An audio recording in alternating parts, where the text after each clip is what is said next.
C'est à cette peine qu'a été condamné le policier impliqué dans l'accident de Villiers-le-Bel en 2007, dans lequel, je vous le rappelle, 2 adolescents avaient été tués. Cet accident avait déclenché 2 jours d'émeute. Laurence Barbry avec Stéphane Nisny. Après 6 ans, la justice vient enfin de leur donner raison. Pourtant, les familles de Mouchine et Laramie sortent le visage fermé. La justice, elle a fait son travail, je suis contente, mais elle est coupable. Ça ne ramène pas les enfants, mais c'est ça. Au moins, on a fait ça. Contre l'avis du procureur, le tribunal a donc reconnu Franck Vialet coupable d'homicide involontaire, le condamnant à 6 mois d'emprisonnement avec sursis. Oui, le policier roulait trop vite.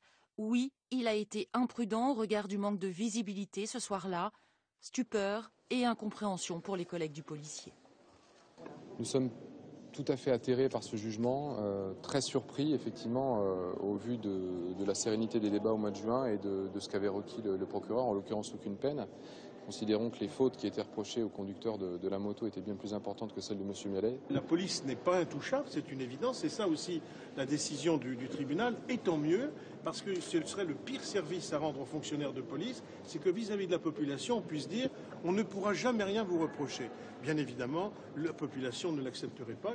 Pour autant, la justice n'a pas dédouané les adolescents. Le 25 novembre 2007, ils circulaient sur une moto non homologuée, non éclairée, sans casque et n'avaient pas marqué la priorité à droite.